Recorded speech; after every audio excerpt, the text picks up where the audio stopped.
All right, guys, I can tell you I'm looking forward to this. My guest this week is Ryan Hawk, which totally sounds like a superhero's alter ego or some sort of covert agent, which maybe he is. We'll find out more in a second. But the things we do know about Ryan is he is an advisor to Fortune 500 companies, a keynote speaker, and the host of the Learning Leader Show, which is a top-rated podcast with millions of listeners in more than 150 countries. It is truly a podcast you're going to want to check out. Ryan has interviewed people like Good to Great author Jim Collins, Mythbusters Adam Savage, and storytelling master and Dream Think Do friend Kindra Hall. Ryan's also the author of a new book called Welcome to Management: How to Grow from Top Performer to Excellent Leader. We're going to talk more about that here in a little bit. Ryan's a lifelong student of leadership, and he's been able to experiment with that knowledge as a professional quarterback, a VP of sales at a multi-billion-dollar company. And now as he works with teams from Fortune 500 companies, teams and players from the NFL, NBA, NCAA, heard of them, as well as he facilitates leadership circles that offer structured guidance and collaborative feedback to new and experienced leaders around the country. Obviously, he's one busy dude. Not to mention he's married and has 5 daughters. Holy cow. This dude has a huge passion for leadership and makes a big impact because of it. Looking forward to this conversation. Let's get to this. Ryan, welcome to Dream Think Do, buddy.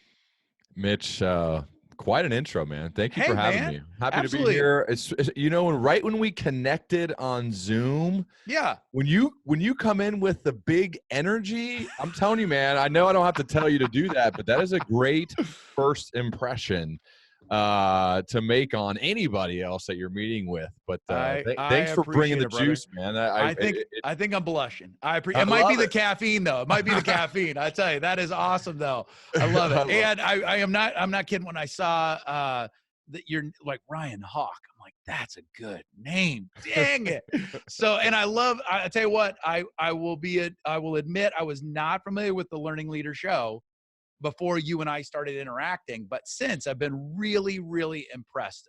You've just been doing an incredible job. We're going to talk about your new book here in a second, but let's talk about the show for a second. Because I think you're like me. Like, I know that the podcast Dream Think Do has benefited me professionally, but mostly I did it out of selfish interest. Like, why did you start your podcast? Again, it's the Learning Leader Show. Yeah, it's a great question. So after college and I got done playing football, I decided I got a job in sales, and I was working and became aware our human resources partner said, hey, with a company will reimburse $5,250 a year for you to go back to school to get a graduate degree. And so I used every bit of that money for 6 years and got my MBA.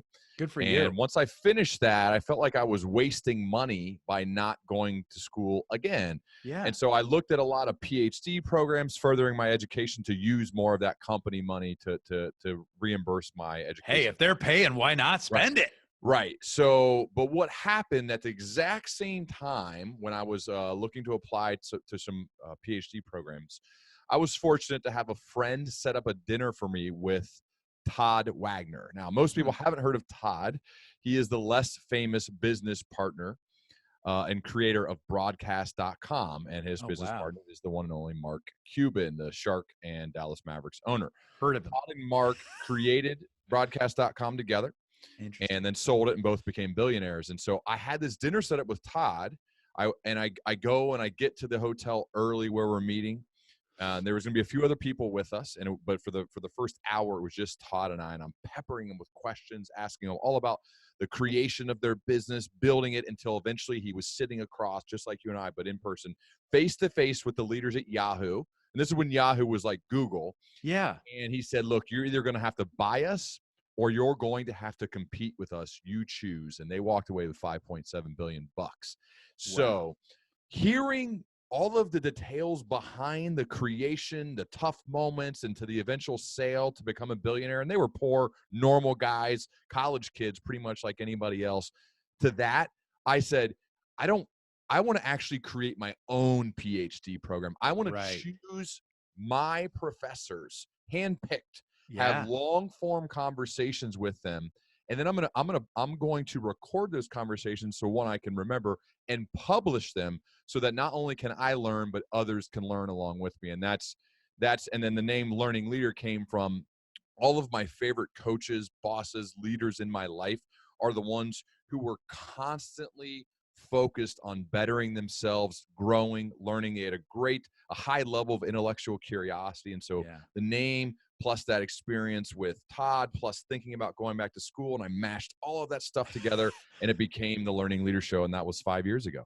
I love that. I think it's fantastic. And I think it's something we tell people all the time. It's like, don't wait for somebody to give you permission, or don't wait to get paid to do something like that. That's, a project for you to be able to say, all right, I'm just going to do it. I'm going to record them and let's just see where it goes. Right. It's some of the best solutions that are out there because somebody just said, well, no, why not?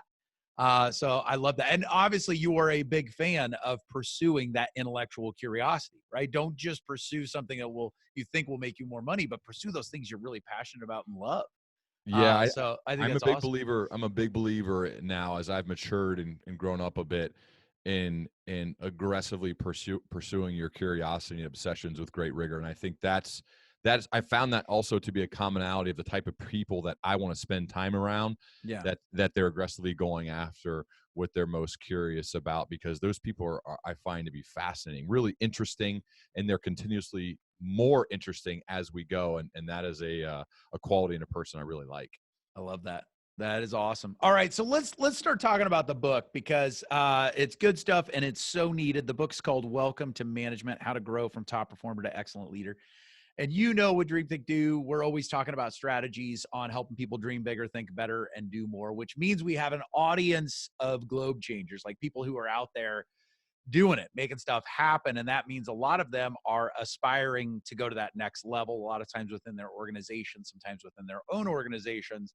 But I think to your point in the book, a lot of times we set our sights on a position, maybe it's that leadership role, and we get it. And the very tactics and strategies we needed to get that job are not the tactics and strategies we need to be successful in that job. So I want to talk more about that, but let's talk about it before we get the position. What are the things that you recommend that you've seen really amazing leaders? What were they doing to prepare to be an amazing leader before they ever get the position or role? It's a great point. So I was very fortunate. The first sales VP that ever hired me, who is still a great family friend to this day, his name is Rex Caswell. And early in my time, and Rex pulled me aside. He's like, listen, I want you to do something here, and this is going to be helpful for you in your career. He goes, I believe in you. I know you're gonna rise to management positions and leadership roles because of your background as a leader on the football field, as a quarterback. I believe you have those skills, but you have a lot to learn within the business world. I want you to keep this notebook on the left side of the column. I want you to write down daily everything your manager does that you think is helpful, that you like, that you think is positive. And on the right side, write down everything they do that is negative, that is not helpful, that is something that a manager should not do. And you keep this running tab, and this is personal. You don't have to show me. This is just for you. Don't show your manager. Right. It's just for you. He wasn't trying to get have me be a plant or anything, but he was genuinely trying to help prepare me. Yeah. It's like, so because when you become a manager, you will forget what it's like, but you also have this big, hopefully probably a few years worth of a database that you're creating yourself, your own stories, your own thoughts, your own words, so that when you go to interview for one of those positions, you can speak from experience. You can speak from learning it. And I think that was a really critical piece of advice, because I've not only taken that and used it in other areas, but it helped me get my first promotion. Secondly, another part of that was, I asked him if I could have one-on-one interviews with the highest performing individual contributors and the managers in our current building where we were. I wanted to go have long-form one-on-one conversations with them. I had set questions because I wasn't adept enough at being a good interviewer yet, but I had set questions. I gave them to them in advance, and I said, hey, these are some things I want to learn about, how do you think about running a meeting? Like basic things for a manager, but questions along the line, so that I would have now, and I did about 10 of the leaders in the business and 10 top performers. So I was creating these books for myself from real people doing real jobs in the company where I was working, where I wanted to get promoted. So this kind of acquisition of knowledge, of building up my own database of from real people, so I could refer to that as I was going, seemed to do a couple of things. One, I learned a lot quicker. Yeah. And two, I built real relationships with influential, high-performing people. And I'm still friends with a Absolutely. number of those people to this day, and we were strangers prior to that interview. So there is some work you can do leading up to it, in addition to just being exceptional at your current role, which is those are just the table stakes. You've got to be exceptional at what you're doing. But those are a few, I think, actions you can take in addition to being great at what you're currently doing. I love it. So I love that observation notebook, because I think what you like, you're exactly doing, you're inventorying, you're watching, you're saying, all right, what works, what doesn't seem to be working, what do I want to do, what do I don't not want to do. So you're working on that knowledge, but you're also developing that discipline of observing, right, and analyzing. So I think that is so powerful. Then doing those interview sessions, I can only imagine the relationships that came from it, but then that awareness is just incredible. What are a few of the other questions? Like, how do you run a meeting? What's a few of the other questions that you would ask in those scenarios? What do you look for in someone to hire? How do you know when to fire somebody? What do you say during a time of conflict? Like, how do you handle a difficult conversation? Because I was looking around, looking at the stack rankings, and I would name somebody's name who was at the bottom or near, and I'd say something like kind of naive, but young, kind of stupid kid. But sometimes those are some where the best questions come from. I would say, Absolutely. well, what are you saying to this person and to that person? Like, literally, what do you say to them when you have one-on-one meetings? Because they're obviously doing really poorly. It's dragging your team down. Because I honestly didn't know what to say to them. Yeah. So what are the conversations like? Now, how do you keep this person happy at the top? Like, what do you do to support them? So it's really about building the team, what they're looking for in candidates to hire, mistakes that they've made. Like, oh, go back to your first 6 months as a manager. What are some of the mistakes that you made? I want to avoid those. Right. I want to try to avoid Exactly. those. And so that's what wisdom is, right? Is gaining some of the experience from others. And so I was regularly, and then also doing that exercise helped me become a more curious person. Absolutely. And I think curiosity can be developed, and it is developed because you realize the more you learn, there's so much more out there that you don't know. Yep. And that's why curiosity is such a powerful muscle to exercise on a daily basis. Well, and I also I commend you for it, because I think sometimes the temptation, especially, you came into the organization as a rising star, right? Your key leaders are already seeing you. They saw your, history and success with football, all those things. They believe in you. But it's that whole thing of going and asking for these interviews. So I'm sure in some ways, for some people will be like, oh, I'm not going to do that because it looks like, I need help, right? Or it might signal that I don't know what I'm doing. But to your point, well, it's like, I'm being curious. Well, I did need help, and I didn't know what I was doing. But I get what you're saying. I was so naive. I didn't think that. I actually still do these. I still do That's awesome. interviews that are not recorded with, for example, one of my favorite bosses. Her name's Dustin Kim. She works at a big, a really successful company in New York City now. And we both worked together at one point in her career. But I said, would you mind if I did an email interview with you? Because I know she's a great writer. Yeah. And I did this with a number of former bosses in my life where I reached back out to them. I had a series of questions that I emailed to them. I said, at your leisure, send them back. Dustin's answers were so good that you'll see when you read the book that she's quoted multiple times in the book from the email interview that I did with her, just out of my curiosity, because she had a different background than me. Like, I grew up in a sales role. She came from Big Five consulting, Ivy League educated, brilliantly smart. And so I thought there's a lot that she knows that I don't. I want to learn. And so that's the other thing, is like, when you realize you have some strengths and maybe somebody else that you respect has strengths and they're different, let's help each other, right? Because she would regularly tap me on the shoulder to talk about sales strategy, and then I could talk to her about strategy as a whole. And that's how relationships built too, that we're still, again, friends to this day.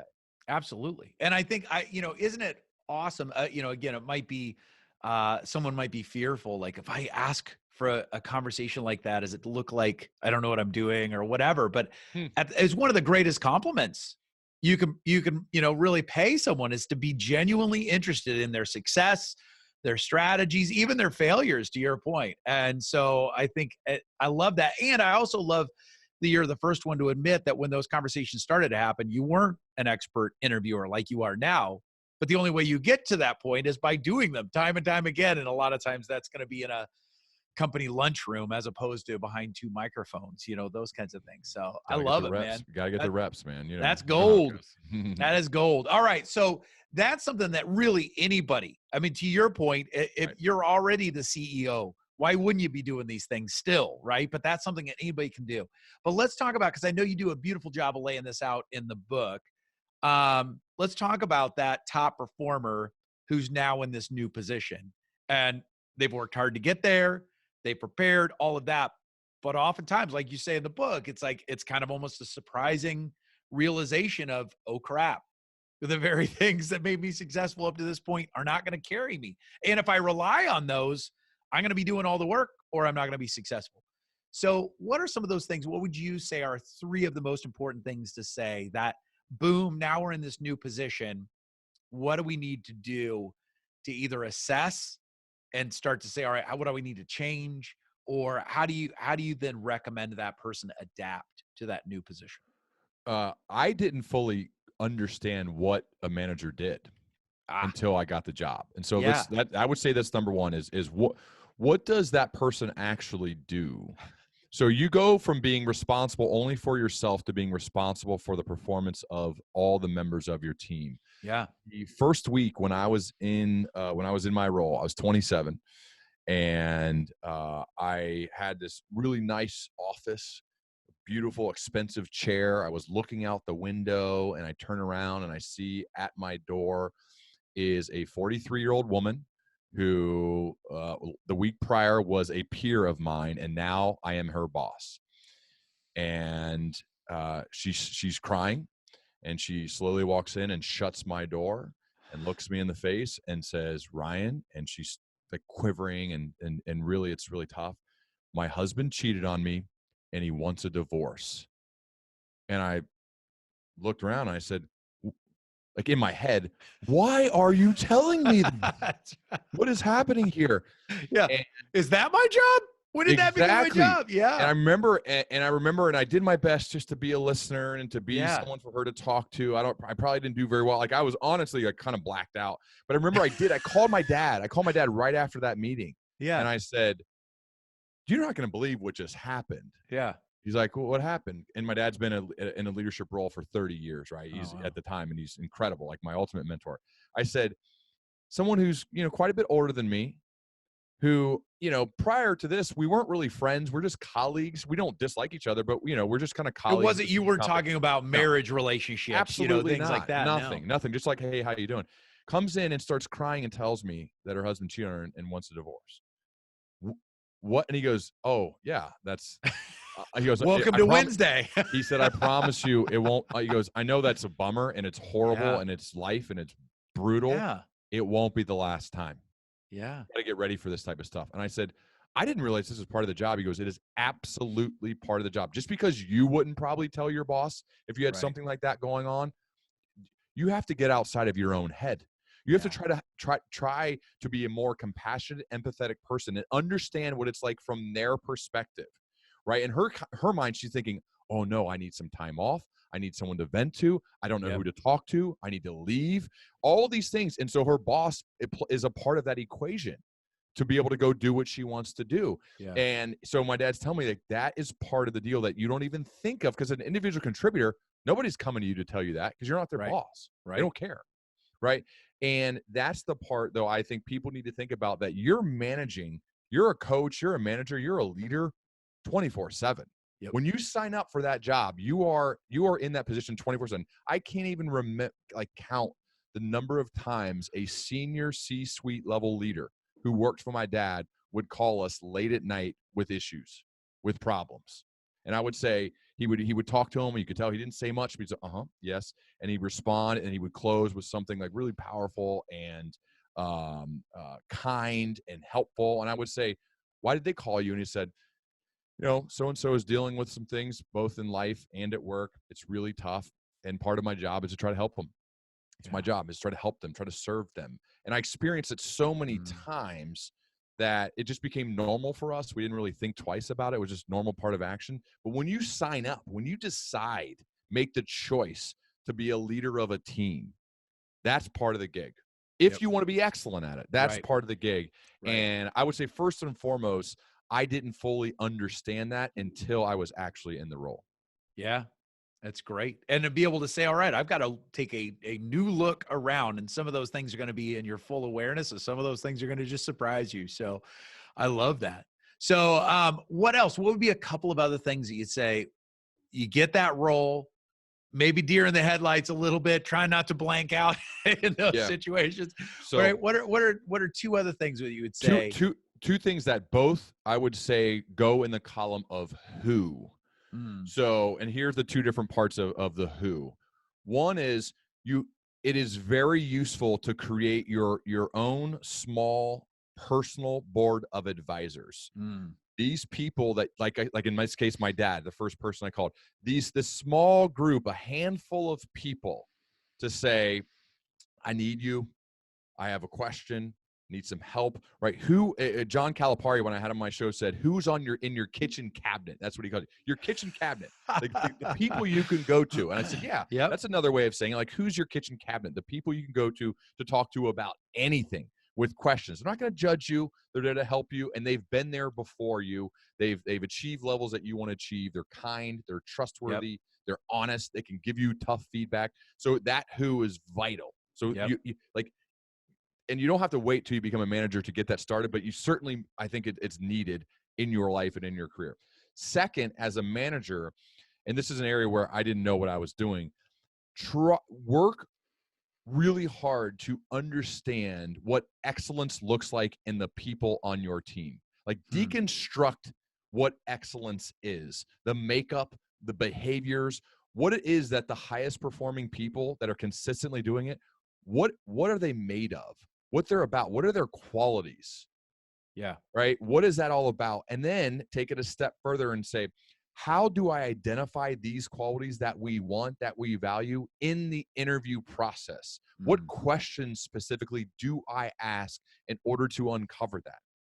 I just mindlessly got emails forwarded to me that say like top 25 interview questions, and I would just look at it and pick some of them. Right. No intention. Yeah, this makes me sound intelligent. Exactly. Like, no thought, just like, oh yeah, that seems like a good question. I'm going to ask that. There's no purpose behind any of it. And I had to grow up and learn the hard way. Also, I got a little lucky with some of my first hires that happened to be good. That had nothing to do with me being good at the job. That helped me understand a little bit better, learning from people who come before me, but getting really clear. Like, I help with leaders now, and sometimes they're in the hiring phase, and I'll say, well, what do you value? What do you care about? What do you want? And it amazes me that there's oftentimes they haven't clearly defined that. And that's the first step in the process of building a quality team, is understanding what you value, what you look for, and then let's go try to find it. Yeah. And let's try our best not to get fooled in that interview process when everyone's on their best behavior. So I would say the who takes the next two of my answers when it comes to your top three. Is vital in your long-term success. I love that. And I love how curiosity is really at the core of all of these. I mean, the curiosity and openness of that board of advisors, being willing to ask for help, being willing to ask for insight.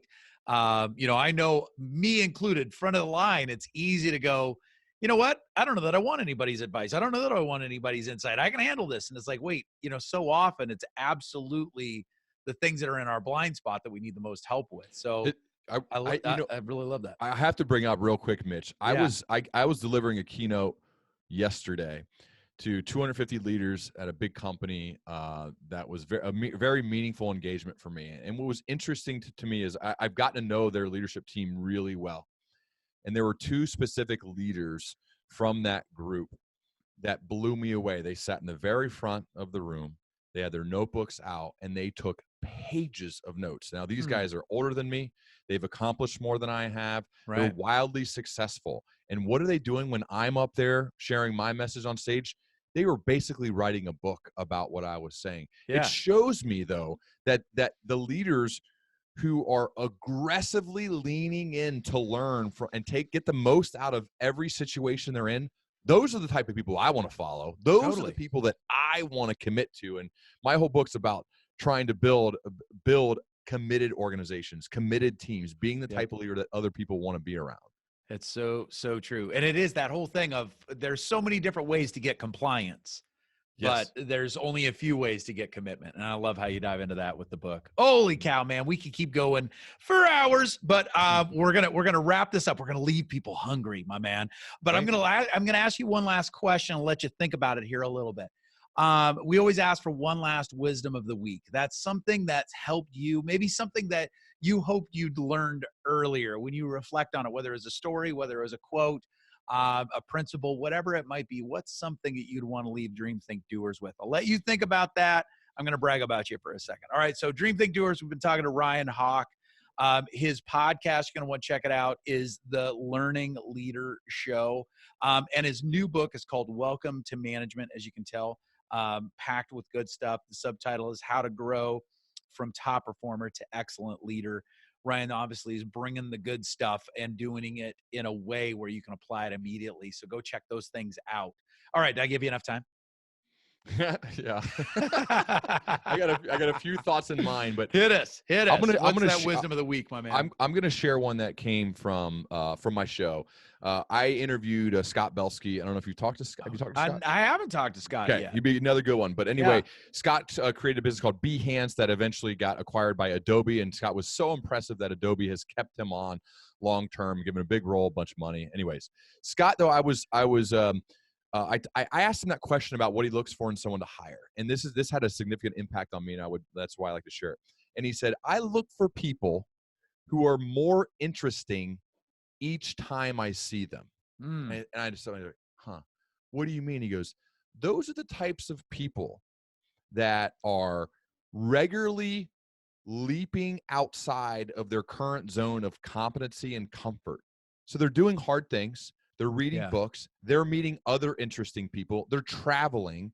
They're creating new experiences, because each time we talk, we're talking about experiences, ideas, books, maybe a conference, interesting people, right? And so I think the goal for me was, that's the kind of person that I want to be, and isn't the kind of person that you'd want to be, that each time somebody sees you, because of your intentional actions, you are a more interesting person. And I love that mindset. I love that thought. And it forces you to say, like, is what I'm about to do the next day or the next couple of days, is this going to make me a more interesting person or not? Right. And I know sitting on the couch and watching Netflix, while I do need to relax from time to time, is probably not, unless I see a crazy Bear Grylls show that maybe can make me more exciting. But other than that, like, let's go do what those guys are doing, you know? And so I would say that's something I would pass on to people is, let's all try to be more interesting each time we meet up with our friends. That's great. That is something to aspire to, right? And it's also something to encourage others to do. So I love that. Ryan, man, you're doing great work. How do people find out more about you on the World Wide Webs?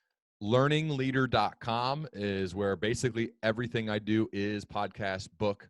If you happen to be listening on your phone, you can text the word learners with an S, learners, to 44222. And if you're on social media, I'm at Ryan Hawk 12, Twitter, Instagram, LinkedIn, everywhere, at Ryan Hawk 12.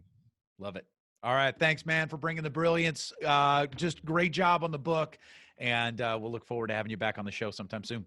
Thanks, Mitch. Appreciate it, man.